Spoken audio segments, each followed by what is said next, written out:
I'm a bit dramatic, but to me, Agile, it's a faith. It's the promise of a better land. It's saying, if you follow the rules, if you're really determined, if you work really hard, then you will enter the promised land. But that to me is what Agile is. It's this promise of everything working as it should in the best possible way. How does a Scrum Master transition into another career? This is something I asked Gwen Hughes on today's episode. This is a really interesting conversation. Enjoy. Gwenno, how would you like to be introduced? Let's go for Gwen. Gwen, okay. First of all, welcome and thank you for making the journey all the way up to Warrington from Bridgend today. Thank you very much, Jack. It's a pleasure to be here. So, you're a former software developer and agile coach who is currently working as a learning and development manager in a groundbreaking technology company that's changing the market research industry. Your passions have always revolved around processes and people, which means you can focus on becoming an expert facilitator, having facilitated hundreds of meetings, from retrospectives to workshop. This is where people go, did I write that on my LinkedIn profile? And they go, yeah, I need probably to review that.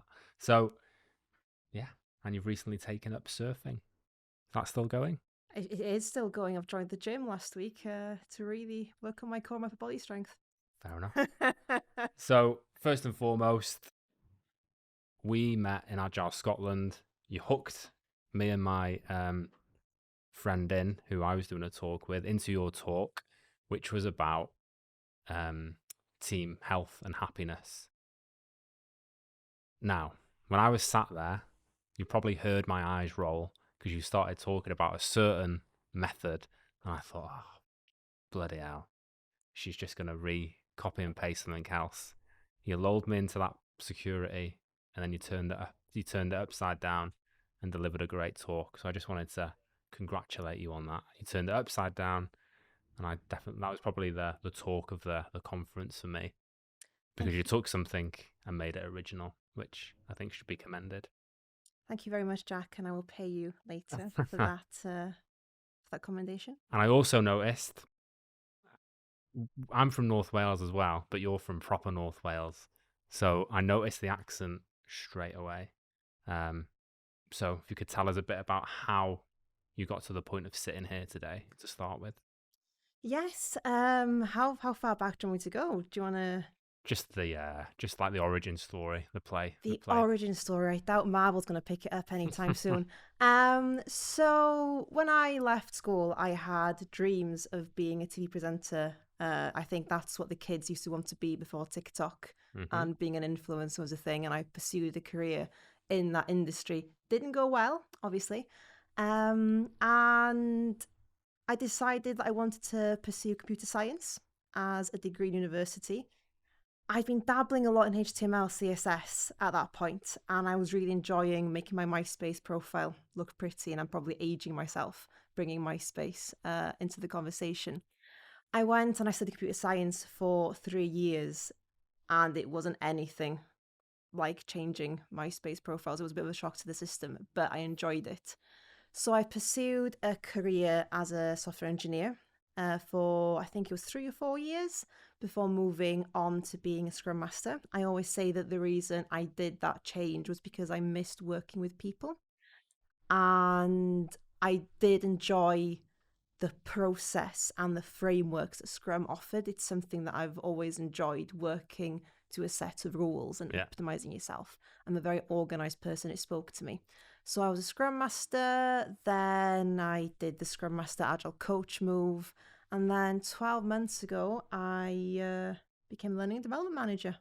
To talk about that bridge, if you like, there's a bit of a, well, some would say that that's quite a big shift. Is it? Was it? Is that untrue? Like, what was that like? I thought it would be a massive shift, and truth be told, I knew very little about learning and development, to the point where I thought my colleague made the roll up. Okay. I didn't know learning and development was a thing. Massively wrong. Turns out it's probably a bigger industry than Agile. Completely wrong. But it's so similar, because learning and development is all about optimizing the business, making sure the business is set up to do what it needs to succeed. figuring out what the business needs to learn and putting those in place, and facilitating workshops, something which I mean, I might have called myself an expert facilitator on LinkedIn. Not sure if that is true, but facilitation definitely goes hand in hand with it. Yeah. Okay. So rewinding slightly, in terms of Agile, you obviously, like all of us, were attracted to it. So what does Agile or agility mean to you? I'm a bit dramatic, okay, and I think this response might be a bit dramatic, but to me, Agile, it's a faith, it's the promise of a better land. It's saying if you follow the rules, if you're really determined, if you work really hard, then you will enter the promised land. I won't lie, I don't think I've been to the promised land because it's so much difficult to make a reality compared to how they make it out to be. Hmm. But that to me is what Agile is. It's this promise of everything working as it should in the best possible way. Okay. And where, in your experience, do organizations miss that path or go wrong? And what are the reasons for that from your point of view? I think organizations undervalue and they underinvest in Agile, and I think it's a vicious cycle because I think a lot of organizations, they don't invest enough in people that have that level of expertise, and they give them this massive challenge, right? This meaty challenge, whether it's an Agile transformation or getting a couple of teams working in an Agile way in a massively waterfall organization. And when these couple of Agile people, when they fail, they say, oh, Agile doesn't work. Mm. But of course it's not going to work because you haven't given it the investment and the space it needs to really work and be successful. Yeah. So how would you approach that if you were to walk into an organization, stepping back from your L&D job at the moment, just for which we'll get back onto, but for the Agile folk out there who are looking for some tangible advice, where would you start? Well, if I knew the answer once and for all, I think I'd be very rich and I wouldn't be sat here, no offense, Jack. But I think to really succeed at Agile, it needs to be a top to bottom company wide adoption of Agile. From my experience, I've seen massive waterfall companies that have a couple of teams operating, usually in Scrum, right? Because that tends to be the flavor of the month for whatever reason. And my favorite analogy for this is if you're a little Agile fish swimming in a massive waterfall pond, you're going to get hunted and you're going to get eaten. I like that. We can clip that up. But it's just not going to work, right? If you're a Scrum team and you're working to a project manager's waterfall deadlines, then of course you're going to trip up and fail. But if you have top to bottom Agile adoption, and also you're giving the people responsible for that, whether they're Scrum Masters or Agile coaches, if you can give them full autonomy and full respect to do that, not to say that sounds great, but actually we don't really think you're great. You're an Agile coach. You're not that important. You know, the CTO wants this or head of product wants that. You need to give these people the carte blanche almost to do what needs to be done in the name of Agile. Okay. I like it. In terms of your transition into L&D, what's been the biggest challenge so far? The biggest challenge transitioning into the L&D role has been, I was working, before I transitioned, I was working with 2 teams. I had for quite a long time been working with 3 teams, and I was so used. Every morning I was getting up, I had my 3 stand-ups, seeing people, and I'm quite an introverted person. We bonded over it in Edinburgh, sitting miserably in the corners. Everybody else were going off to their workshops. I'm an introverted person, and so I hate to say that I miss my teams and regularly working with people and feeling part of course I'm part of something bigger now, but feeling part of, a delivery team. I miss it. What is it just you on your own at the moment with Not from a hierarchical point of view, but people who. Yeah, so officially, I am the L&D team. I work very closely with my colleague Tom. He's our chief people officer. But L&D is my baby. Okay. So I think some people listening, watching, however you're consuming this, would be very interested in the skills that you took over from being a Scrum Master, because for some people, and all power to them, the Scrum Master role, accountability, might be something they've sort of fallen into, and it might not be, if it might not be a career for them, and they might want to transition into something else. What did being a Scrum Master provide you going into this role? That's a really good question. Thanks. And a couple of people I've spoken to tell me that it's quite natural at the moment. Quite a lot of people from an agile background are making the transition to L&D. And what's even more interesting is agile is quite new in the world of L&D. Agile is flavor of the month. They love it. Everyone is talking about how to make the L&D teams agile. I went to a conference and they were all raving about this talk about how to be an agile L&D team. And I'm there thinking, but how else would you do it? Yeah. This is the only way I know how. So what does it mean? The skills that I transfer over, obviously, is facilitation. Right, I facilitate workshops. Unfortunately, more often than I would like. I facilitate workshops. We're a technology company first, so it's really important that I do understand how development teams work and I can speak their language. It means that they can connect with me easier because they know that we have some common ground together. And I have quite a lot on my plate. I have a lot of projects that I want to deliver, but I'm able to manage myself in a really good way because I'm used to agile ways of working. For example, I'm working on this massive project at the moment, but I'm delivering it iteratively, bit by bit. One iteration, get some feedback. Can we improve it? Great. Can we not? And on that, how does that go down in an environment that's new to it, who may be used to seeing the end result at the end, and being quite looking forward to that, and that's what they're used to you? There could be a perception of you're doing little and often, which we understand, but how's that gone down from the user's point of view or the stakeholder's point of view? I've been quite lucky because we are a tech organization and we are an agile tech organization. So that's just how we're used to doing things. And also my main, call them stakeholders if you want. I mean, my colleagues, we're open, we're honest. There's not that sort of formal, that's good. Why are you delivering it this way? Why not that way? It's just, there's that trust that I will deliver the way I want to deliver. And you're the manager, right? So yeah. what you says goes. Sorry, I interrupted your flow. You're talking about the skills that you transferred over.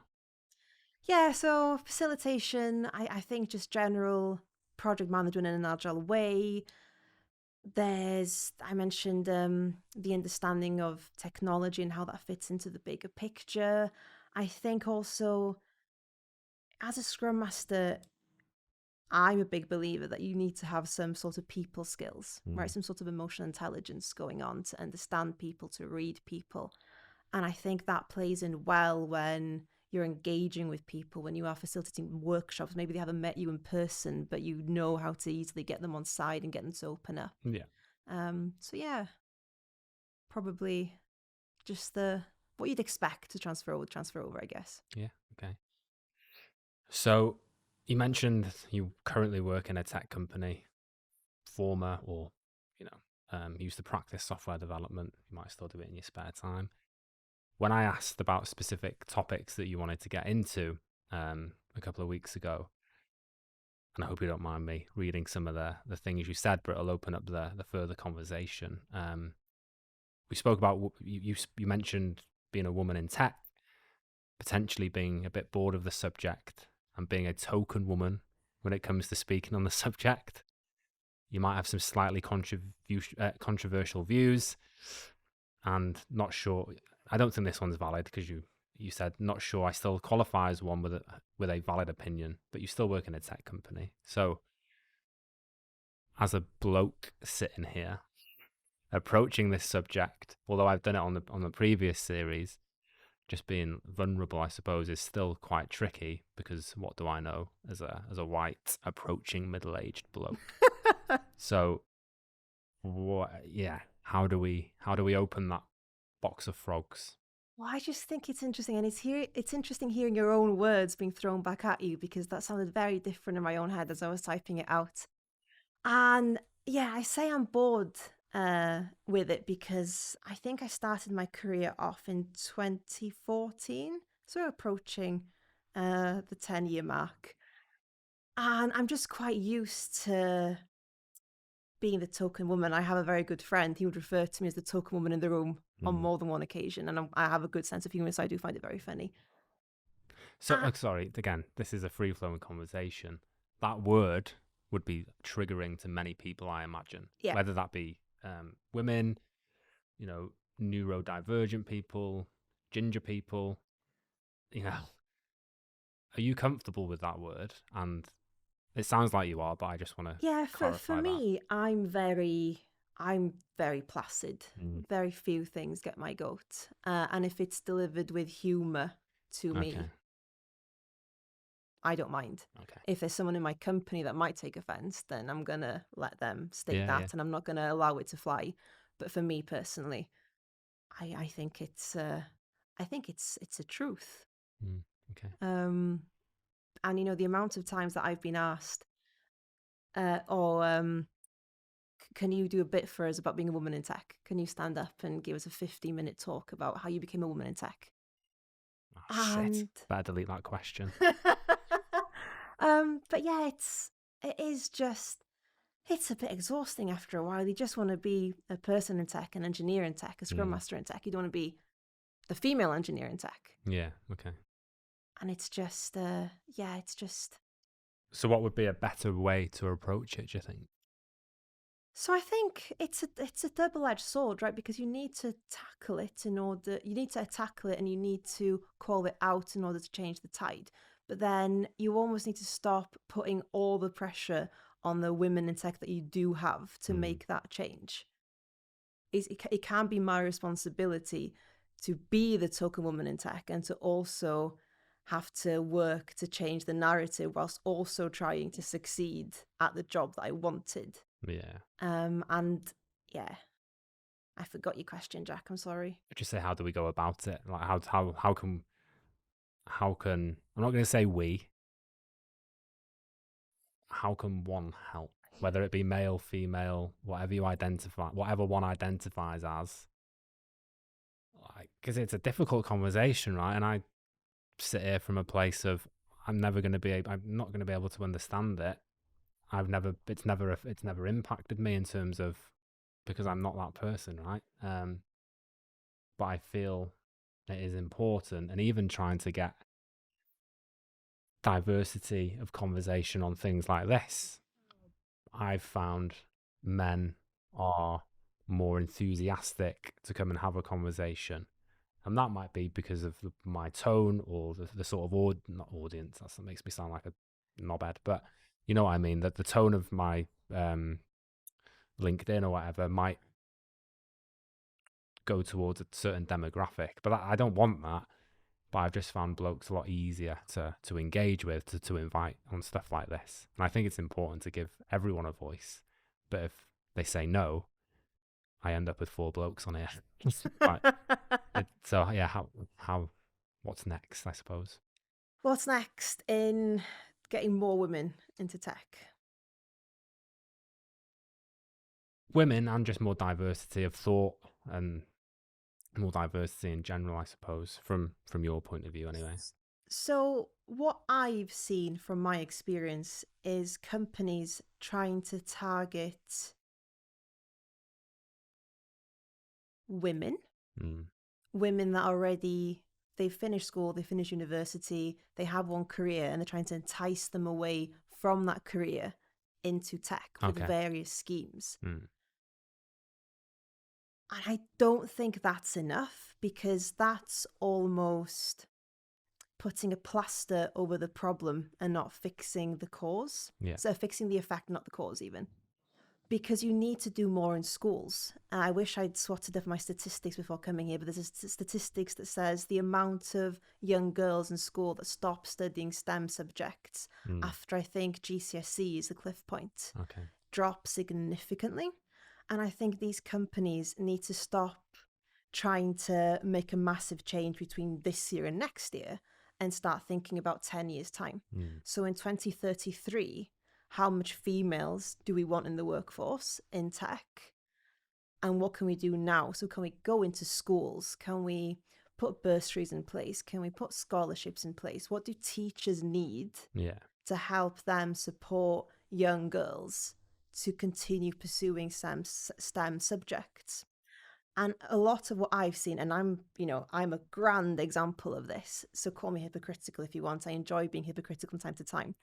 A lot of women enter tech doing technical roles, such as software engineering, and then they disappear, they exit, they go down the Scrum Master route, or the product route, or the business analyst route. So something else is going on there that means women are entering and then they're leaving into less technical roles. So whilst from a bird's eye view, the amount of women that you have in tech is increasing, I don't think the amount of women in technical roles is increasing that much. Yeah, I've never really thought about it like that. So I've learned something, which is always helpful. You're welcome, Jack. I mean, you mentioned people was your sort of one of the motivators from going from technical to Scrum Master. Was there anything else that... There was, and it's something I've only just realised in the last year or so. And I'm quite one of these people. I'm very much into reflection and personal growth, which is quite convenient given the fact that I'm a learning and development manager now. Yeah. And I was reflecting a lot on it, and I have self-confidence issues. I think most people do. And a lot of people don't identify me with self-confidence issues because you've seen me on stage yourself. I mean, why do that if you're self-confidence? But when I was an engineer, I never thought I was a very good engineer. I thought everyone else were better than me. I was the only woman in a team of, I think maybe we were 10 software engineers. I was the only woman there. I had the grand time in that team. They were lovely. But I had self-confidence issues. And so when I saw the Scrum Master route, I thought, oh, maybe that's something better suited to me. And my manager at the time, I'm really good friends with him. And he's one of the loveliest people I've ever met. He helped me become a Scrum Master because he thought that's what I wanted. And I think had the penny dropped the other way, so had it been, listen, are you sure you want to go down this route? Why after only 4 years do you want to change your career? What can we do differently? I might have possibly stayed on a little bit longer, but coulda, woulda, shoulda. Well, you say that, but is there any part of you that would, like, do you still code now? Like, do you still like to solve those sort of problems? So one of the questions you had in your list, Jack, was when was the last time you changed your mind? And I was reflecting on this on the train up here today because I don't like to change my mind very often.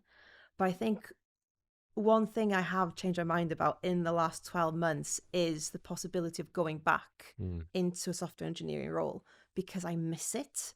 Because as much as I said that I enjoy working with people, there is nothing more annoying than people.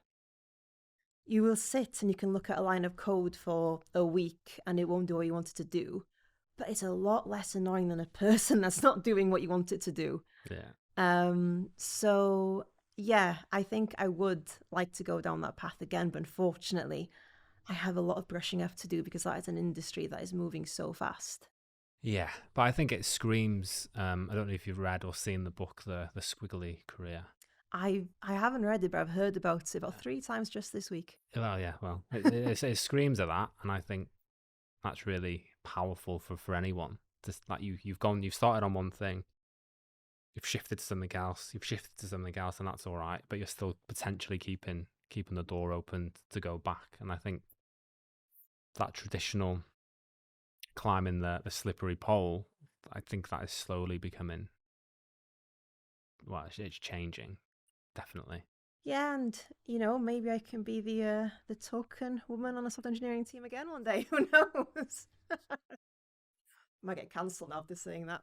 Yeah, yeah. We're going down swinging. I saw you were doing the rounds on BBC Radio Cymru lately, Yes. talking about um, the mass layoffs in technology. I don't speak the language, unfortunately. It's one of my biggest insecurities or regrets. What are your thoughts on that? How does that come about? How does one get on BBC Radio to talk about that topic in particular? I'm not particularly sure. I think I'm just fortunate in the fact that I do speak Welsh, and I think they have a database somewhere. And when they want someone that can speak Welsh that is working in tech, my name flags up. Okay. So unfortunately, I don't think there's any special story there. Um, but my thoughts on the mass tech layoffs, I don't have any new thoughts, to be honest with you. And before I spoke, I read all these articles about people that are so much more knowledgeable than me on it. And one particular article I saw that was really interesting was I think Google made 66 billion in profit last year or something, or 66 million. My figures might be wrong. Should companies It that was a lot. report that much profit be allowed to make so much of their workforce redundant? That's an interesting take on it. Yeah, because they say Google, don't they? Which it is objectively, Yeah. but then it was a sub company Yeah. of Google, which wasn't performing or some element wasn't working. So it's an interesting debate because yes, it's Google, but it's not at the same time.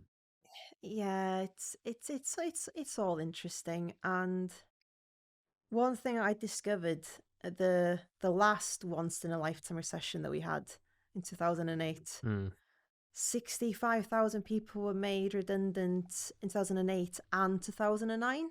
So obviously this is a pattern, right? Yeah. When, I don't even have to bleep this out, when shit hits the fan, tech suffers redundancies first, possibly. But tech recovered, so it's probably going to recover again. Hopefully it does, for the sake of those that have lost their roles. But we can only sort of strap in and ride out, I guess. From an L&D point of view, what advice would you give those people who are in that unfortunate position? Oh, at risk of being very cheesy, I would just take it as an opportunity to just learn and to brush up and do whatever you can. I'm a passionate learner. I love learning new things. I love coming to Warrington today for the first time and having a mooch around. I would just sort of try to figure out what skills are missing in the market. If you're an engineer in React, but maybe you're seeing a lot of roles and companies are interested in Ruby on Rails or another backend language or a front end language, whatever. How can you grow yourself? What can you learn? Do you want to try another? Do a Gwenno and you turn to another industry completely? What can you do? Just use it as an opportunity to broaden those horizons. Yeah.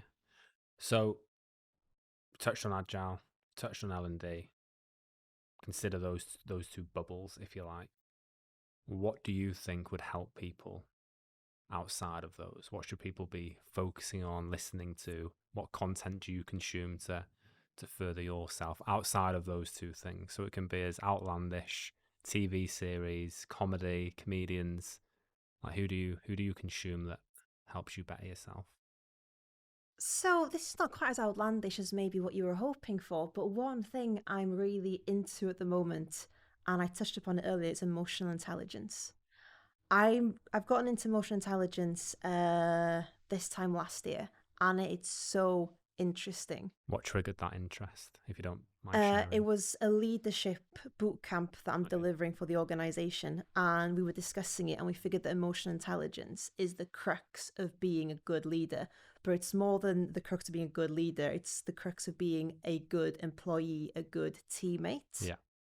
And emotional intelligence it has so many facets or elements, things like self-awareness, self-regulation, social skills, empathy, motivation, and how all these play a part. And it's so interesting because the emotional intelligence brigade, they will tell you that emotional intelligence, they call it a muscle. So you can strengthen it where you need to, or you can play to the strengths that you do have.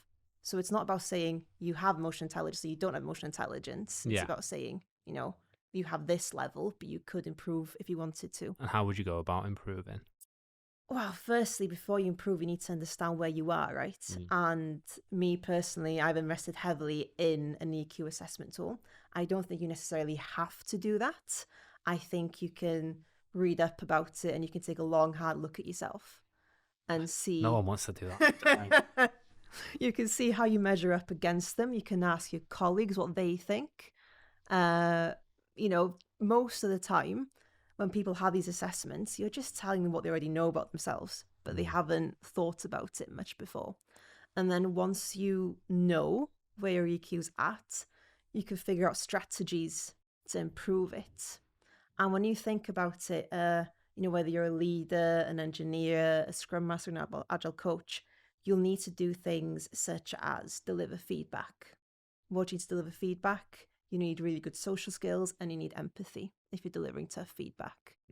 If you're managing conflict, you need empathy, you need social skills, you need motivation to get through it. Emotional intelligence is at the crux of the modern workplace, I'd go as far as to say. So yeah, that's my thing of the moment. Anything else? Yeah, so something else that I'm really into. Can I give a plug to a book that I've just read? There's a book, it's fairly new, it's called Work Style. Have you read it? Nope. So Work Style is an amazing book. I think it's written by Lizzie Penny and Alex Hurst.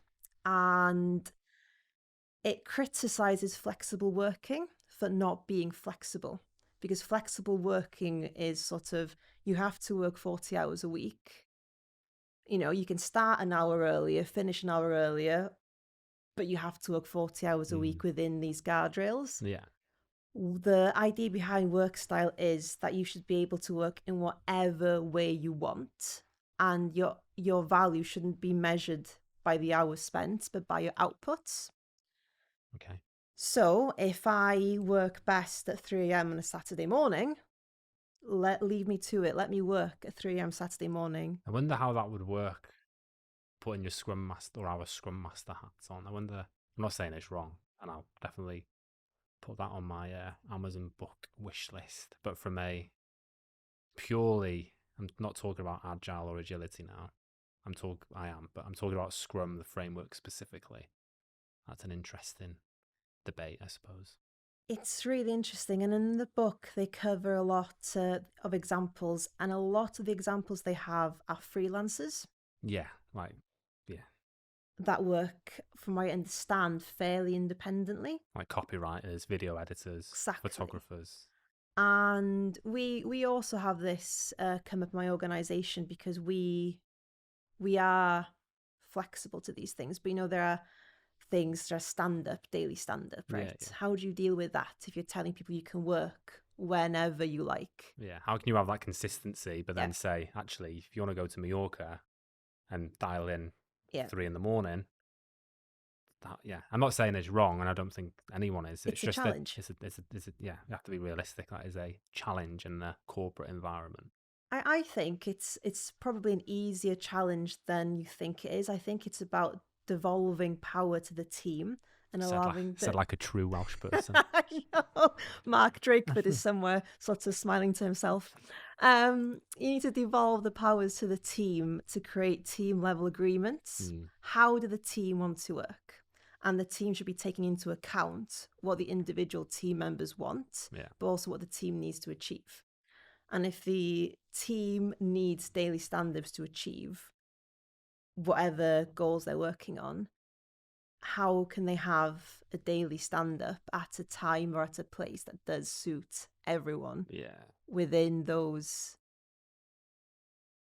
guidelines? I think it's finding the the middle ground as well, because industry specifics are interesting. Now, if someone is working in defense, working on secret squirrel stuff,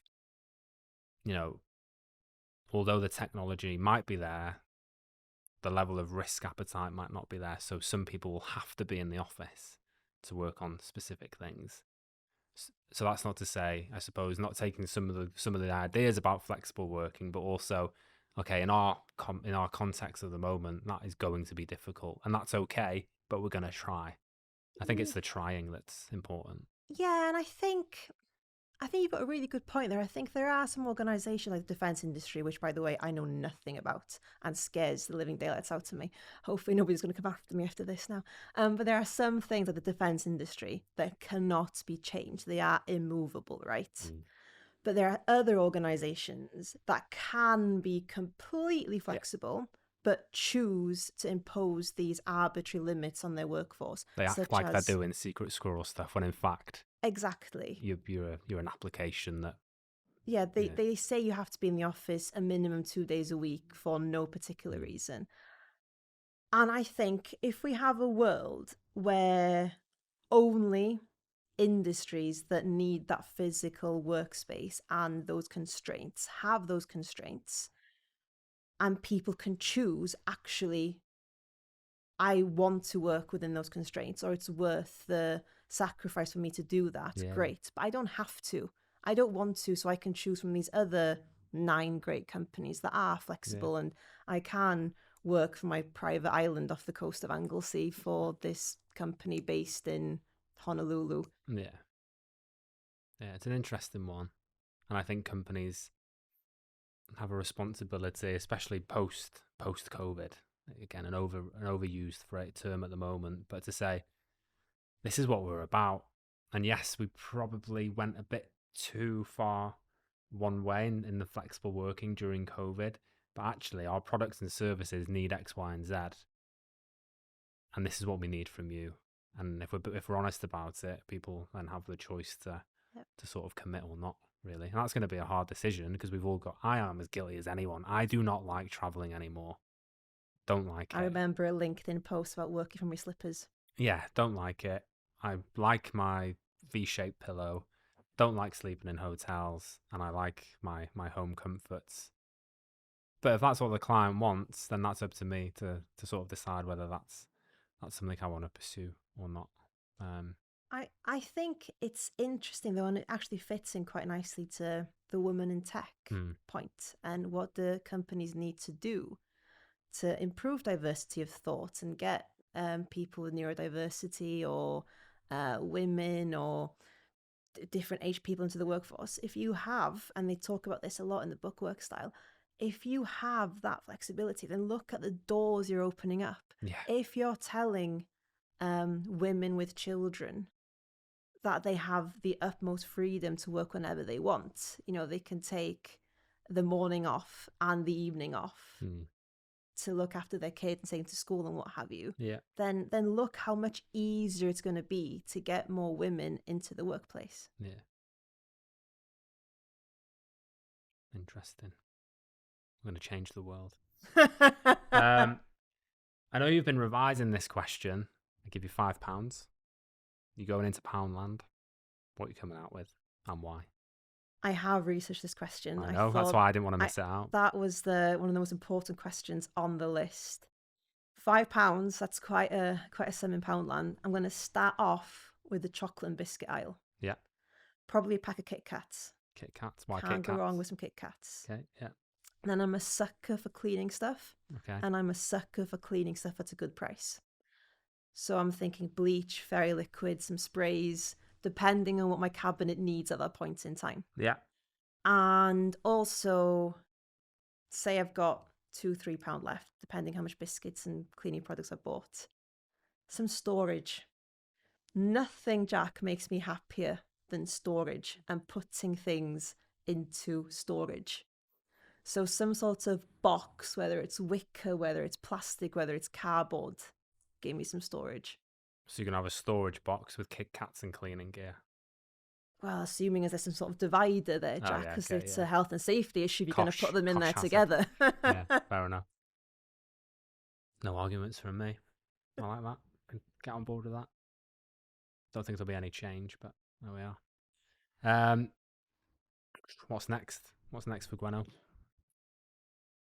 I don't know. And I hope that nobody from work is listening to this, because I sent out an email this week badgering people to set personal goals. But I dislike setting personal goals. I dislike looking into the future. Okay. I really struggle with it. I'm very much as long as I've got my plan settled for the next couple of months, just leave me to it. Let's see where the road takes me. If you'd have asked me 18 months ago, do you think you'll be working in L&D? As I said, I would have gone, what's L&D? Yeah.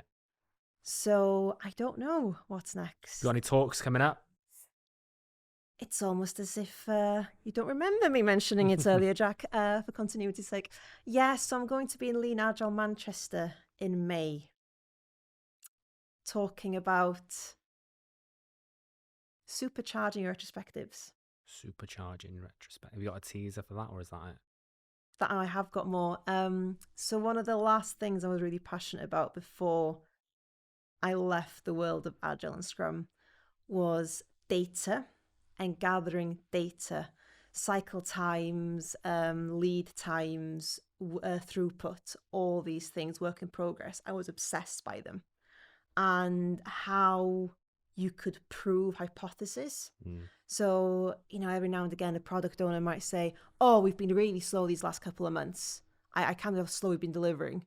You go, well, actually, how have we been slow? Step over to the scatter Let's chart. take a look at the data and just looking at it and understanding it.